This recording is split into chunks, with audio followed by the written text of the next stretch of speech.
Hello, my name's Mark Haber. I'm a Clinical Associate Professor of Shoulder Surgery.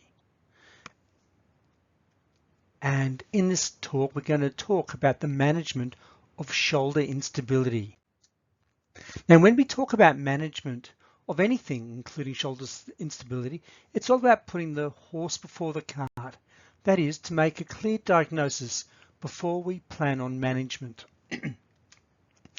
As opposed to the opposite, where the cart before the horse, where management occurs before a clear diagnosis is made. So when we talk about management and the choice of treatment, it is based on a number of factors, including the history obtained from the patients, what we find on clinical examination, and the imaging modalities, which we'll describe all the way through this talk. So the management in terms of the history from patients, factors include the age, the gender, their expectations, and their requirements, which must also be considered. For example, age under the age of 20 years of age at first instability event has been shown to be a very strong prognostic factor for recurrent instability, and we'll discuss all the factors about age through the talk. So in a paper on the anterior shoulder dislocation in adolescents, the authors stated they believe that with a traumatic primary dislocation, the shoulder should undergo an MRI as soon as possible after the dislocation.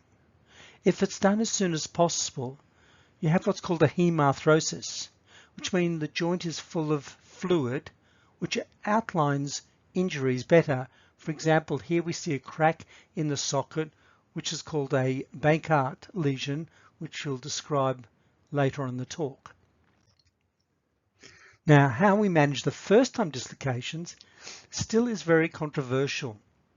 And in a recent survey, consensus was reached that a surgical recommendation for athletes aged from 14 to 30 at the end of their competitive season with apprehension and bone loss, they should require surgical intervention.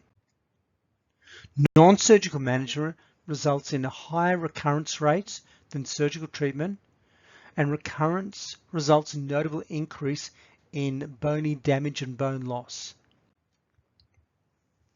In a study of first-time dislocators in terms of age, what it was noted that if you're over the age of 18 years old, surgical intervention results in a significant higher return to sport in a subsequent season compared with non-surgical management.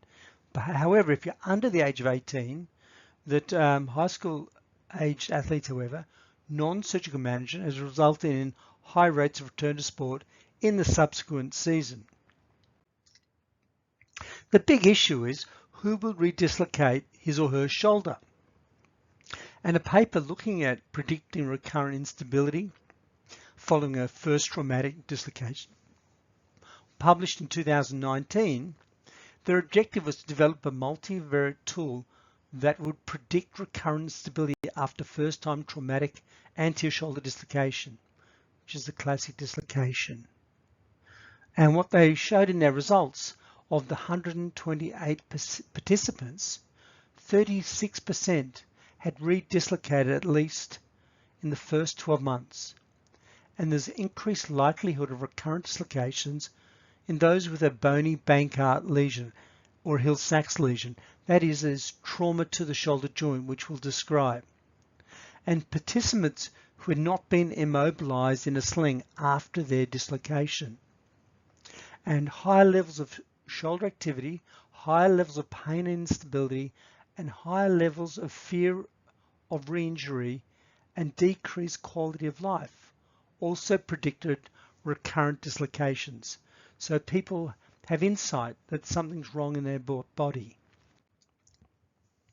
So in this study on shoulder dislocations in adolescents, in a group with traumatic primary dislocation, that's the first time dislocations, the rate of recurrence was 92% in the ages of 14 to 17. However, it was only 33% in 13 years of age or less at the time of the initial injury.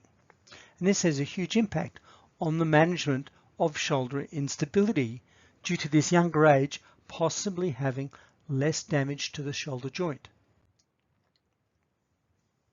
So in this study, the 14 to 17-year-old imaging studies showed that a Bankart lesion, that is a damage to the socket of the shoulder joint, occurred in 80% of cases, and that 92% had recurrence of dislocations. So there's an indication for a prophylactic stabilization surgery, that's a prevention procedure at the time of the initial dislocation in this age group, if there is evidence of damage to the shoulder joint.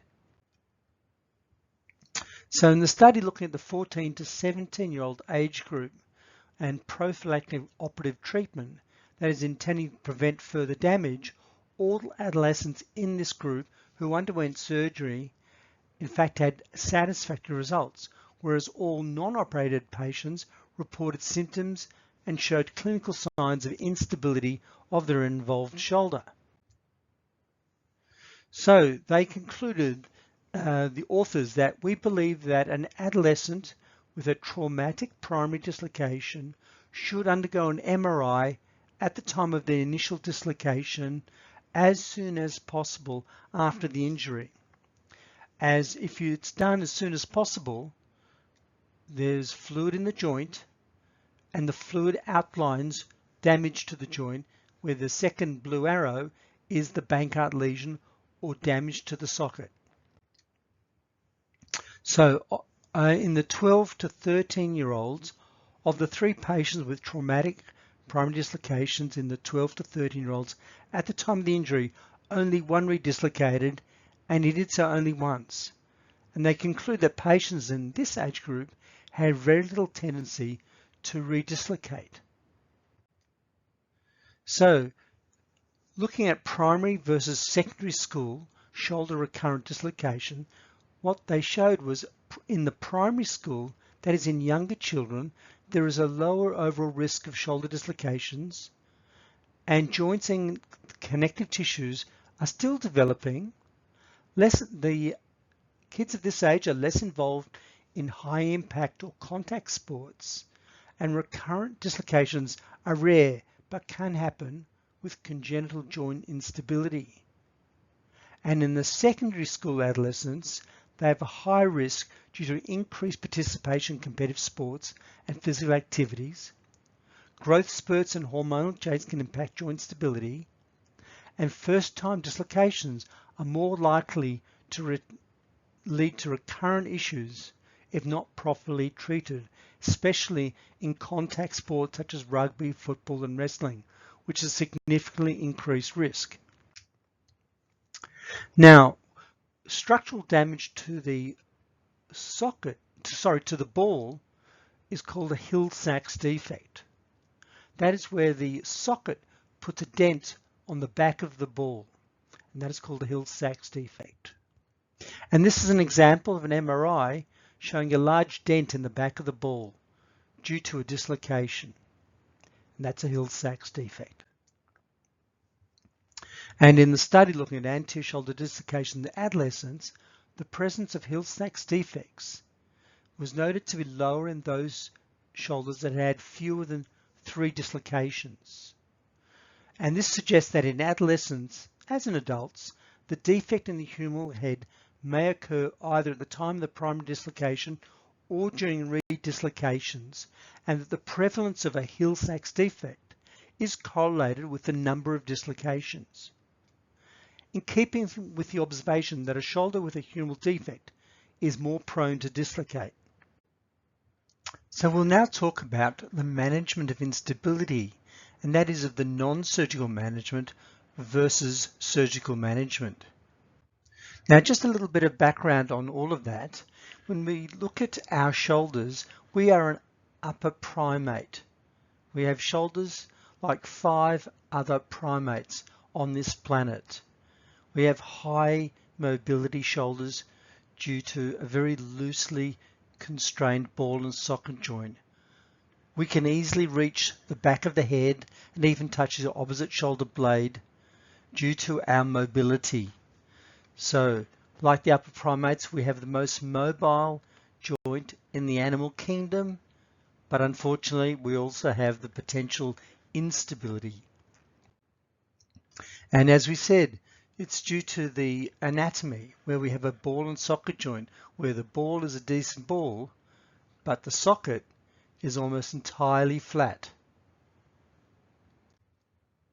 So in our shoulder joint, we have the socket, and in our socket, we have the dynamic muscles, what we call the rotator cuff muscles that surround the shoulder joint, front, back, and somewhat a few inferior and below. Now, we have cartilage that surrounds our socket, which gives the socket some more stability. And we have ligaments that surround the socket and lie between these surrounding muscles and tendons and the socket and its cartilage. So these are the ligaments that connect the ball to the socket joint. And this is the socket joint, which, as we said, is almost completely flat. So when we look at non-surgical management after a dislocation, there's immobilization for at least 3 to 10 days, and it seems to be preferable for 10 days. And early rehabilitation to achieve a full pain-free range of motion after the period of immobilization, with physical therapy focusing on restoring the strength of the dynamic glenohumeral joint stabilizers, that is the muscles and tendons around the shoulder joint. In terms of surgical management, we have what we call a Bankart repair, and this is the most common surgical procedure to treat the traumatic anterior shoulder dislocations, and it is almost entirely now performed arthroscopically through keyhole surgery, not open. And a recent study in 2022 on Bankart repairs have reported post-operative instability in only 15% of cases, and significant improvement in patient-reported outcome scores and minimal post-surgical complications such as loss of range of motion following this Bankart procedure of capsular repair or plication. In this procedure, it's all about these days what we call linking stitch labral repair, where we place sutures, anchors into the bone and pass the sutures around the labrum or the cartilage to lock the labrum, the cartilage, back on the bone. So we have ligaments on the inferior, but the bottom part of the socket, on the anterior, the front part of the socket, and the posterior parts. So we've got ligaments all around the shoulder joint. And we use 2 different types of anchors, all suture anchor, for example, it's called a Y knot, and a plastic anchor, which is made of a plastic called PEEK. And we would place the all suture down the bottom and then pass the suture through the labrum and fix it to the glenoid of the bone in the middle, and then we do that again, all suture, then a PEEK anchor to fix the front, and then we may repeat that also to fix the back. So you could use 2, 4, or 6 anchors typically in shoulder instability, again with all suture anchors and PEEK or plastic anchors, and by tightening up the front and back of the inferior ligament, we describe it like a hammock effect, where it supports the ball in the socket. And this is a video which we're showing where we have a shoulder where the cartilage is not very badly damaged, but the shoulder is grossly unstable. The ball lifts easily off the socket. You can see it just moves around very, very easily and therefore easily dislocates. So what we do is we pass a stitch through the ligaments through the labrum or the cartilage, and it depends whether whether the cartilage is torn off the bone or it's only or mainly ligament damage. We pass the suture through the ligaments, through the labrum or the cartilage. We pass the stitch. This is a suture passer. Then we put an anchor in, and this is an all suture anchor. So we drill the hole, we tap it in, and there's the suture. And then we have the suture passer, which passes the stitch through the cartilage or labrum, through the capsule. We do that twice. Both stitches go through the cartilage, through the ligaments. So you can see once the all suture anchors in there, you can't see the anchor or the sutures, they're all buried, and then you pass it around the ligament, through the labrum, and then you pass the sutures into the suture passer. So you then pull both sutures from the capsule, from the ligaments, through the labrum. You do that twice.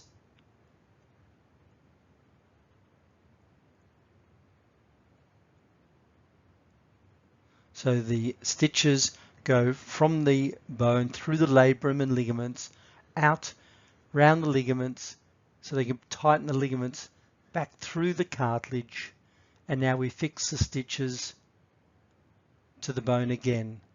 But this time we use what's called a plastic or a peak anchor.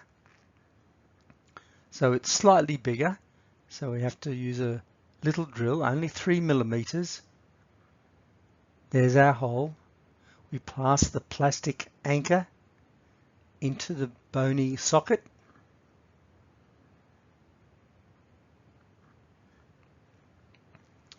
And then we pull the sutures nice and tight, and you can see the cartilage and ligament being tightened up. Once everything's nice and tight, we can then lock the anchor in position. It locks against the bone and locks the stitches in the anchor. We then cut the end off, and there we have it. So we could repeat that once or twice again. So we'd use 2, 4, or 6 anchors.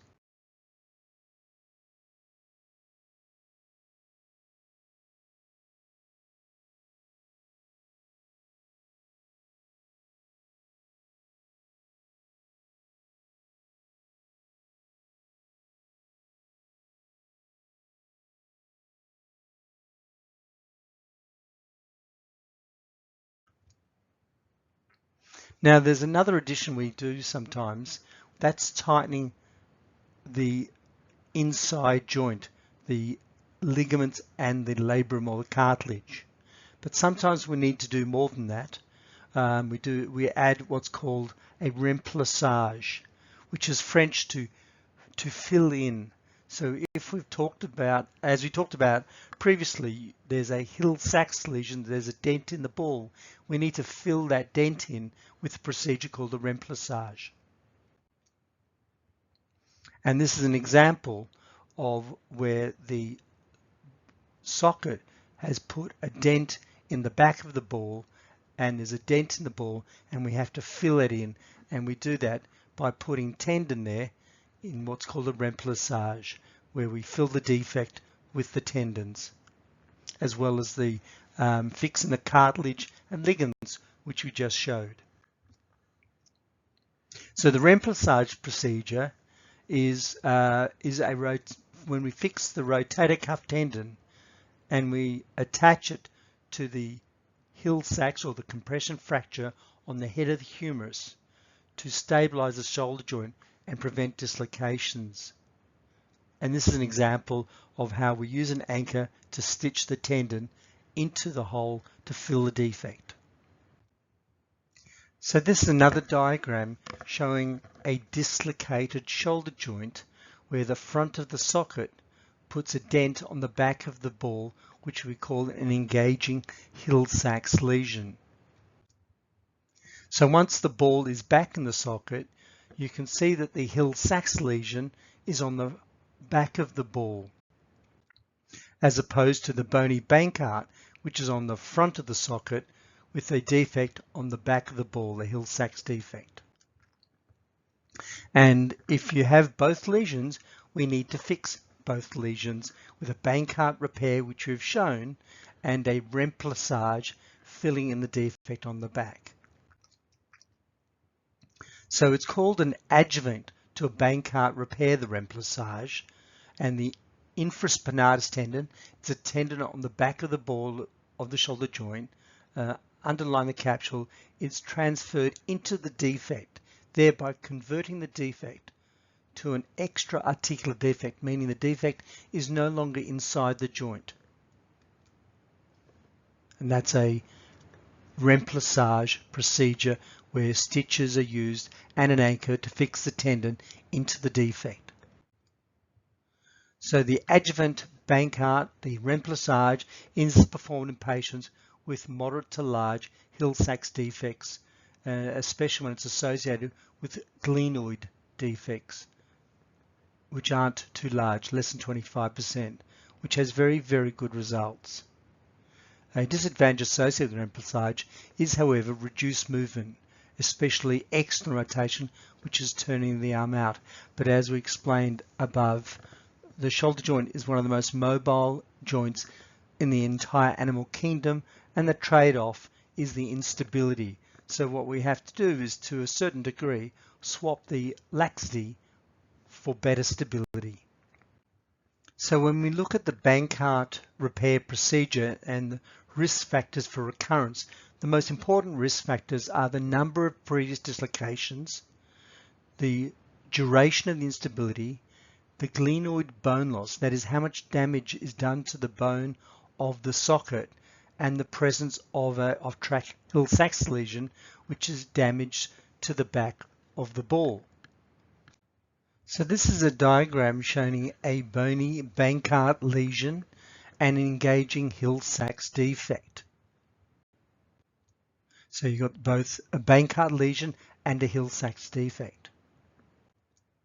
And as you rotate your shoulder, the defect in the ball can engage on the defect in the socket. So here's an example where the arm is rotated and now the Hill-Sachs lesion is getting caught on the bony Bankart lesion. And this is another diagram showing on A, a normal ball and socket joint, and B, a dislocated one where there's a bony Bankart lesion and a Hill-Sachs lesion. And this is an example of two very small lesions, where here's an example of a very large lesion. Both the Hill-Sachs and bony Bankart are large defects, and clearly these defects need to be fixed. So when we talk about Hill-Sachs lesions and glenoid bone defects occurring together, we call it a bipolar lesion, where the glenoid tract is in contact area between the humeral head and the glenoid. So we call it an on or off track. So on the left, on the right, off. On track, where the ball and socket defects are not catching, or an off-track lesion where the ball and socket defects are catching on each other. So an on-track lesion, it helps to determine whether the Hill-Sachs lesion will engage with the glenoid rim, leading to recurrent shoulder instability. So this is an on-track lesion where the ball defect and socket defect are not catching on each other, as opposed to an off-track lesion, which is a bipolar lesion. There's lesions on both sides, and the glenoid, as in the socket track, is in contact between the humeral head and the glenoid, and this is where they catch on each other, and this is an off-track lesion.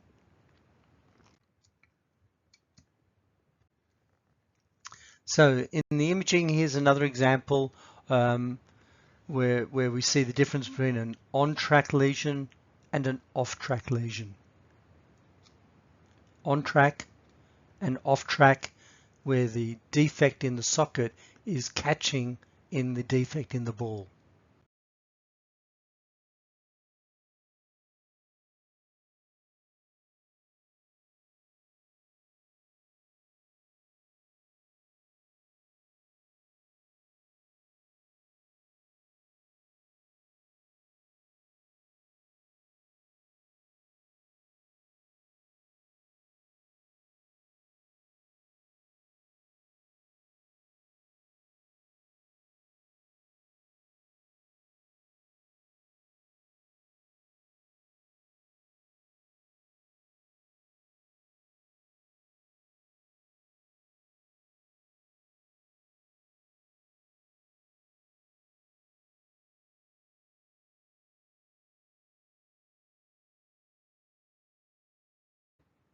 So the critical thing is, how do we manage it if there's an off-track lesion? The dent in the ball is catching on the damage to the socket. And this off-track lesion is largely dependent on, this is an example of a CT where you have bone loss to the glenoid, damage to the bone. Now, if there is significant damage to the bone, we need to fill in that bony defect. So it's what we call a bony Bankart lesion. And the procedure we do to fill in the bony Bankart lesion is a procedure called a lattice, where we screw in a piece of bone to fill in the defect. It's what's called a bone graft. And this is a diagram showing where we take off what's called a coracoid above the ball and socket joint and transfer that into the defect of the socket. So that's the coracoid process, and it is inserted into the glenoid. So this is a diagram showing where the coracoid process lies in shoulder joints. And you can see in the red, it's the coracoid process. So the term coracoid process comes from the Greek meaning like a crow's beak. And you can see it's very, very distinct piece of bone, which does have a number of tendons and ligaments attached to it. And this is a diagram showing the coracoid bone block transfer, which is called a lattice procedure. And the lattice procedure is the most commonly used bone block procedure and offers several stabilizing properties.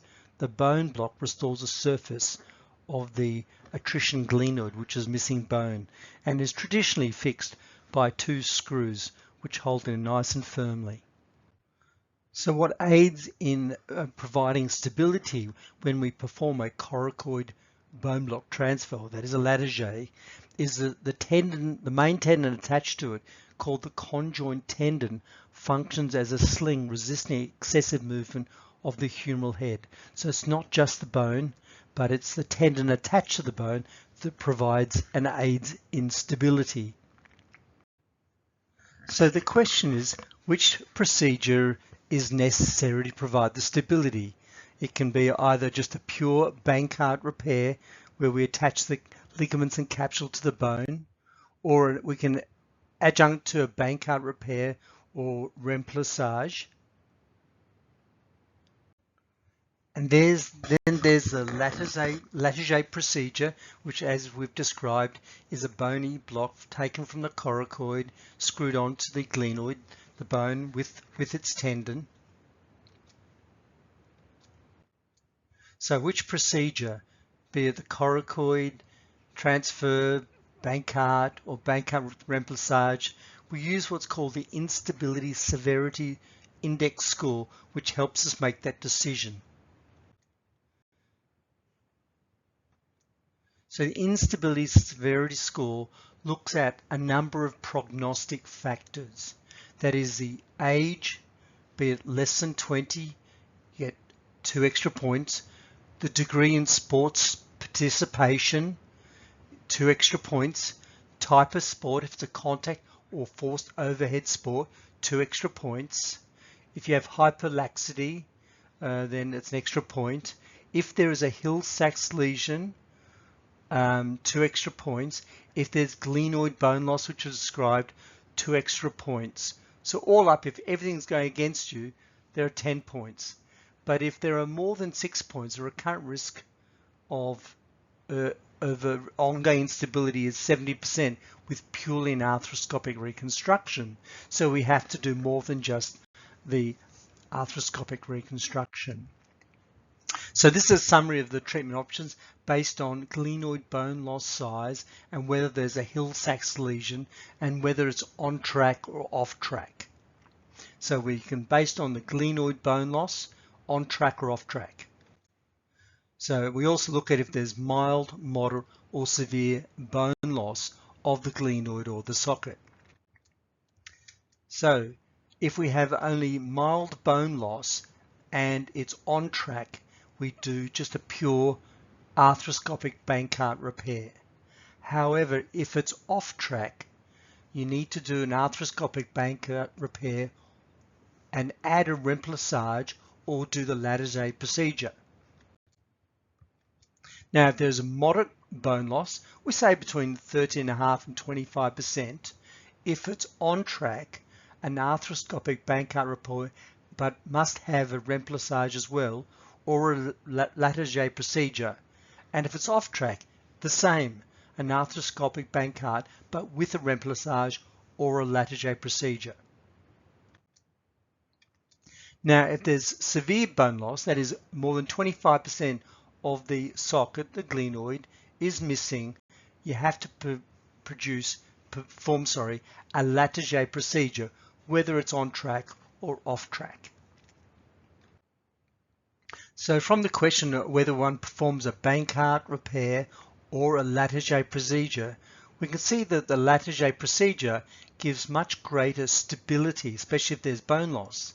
But however, it is a challenging procedure and it has what is as a reported complication rate of 30%, although I must say I haven't seen such a high complication rate in our experience, and it's said to have a revision surgery rate of up to 7%. So when we're trying to decide between performing a primary Bankart repair or Latarjet procedure, the patients with high risk of instability or recurrence, who are very active individuals participating in overhead or contact high-risk sport athletes, or if they have a large bony Bankart lesion, we need to consider going straight to a primary Latarjet procedure. Well, I'd like to thank you for listening to this video, and I do hope you found it interesting. But you can contact us, SO with shoulder or Southern Orthopedics. I'm Clinical Associate Professor Mark Haber, and our phone number is 0242 295 992, or much easier to remember, you can make appointments or contact us on our website so.com.au. Again, thank you very much for listening.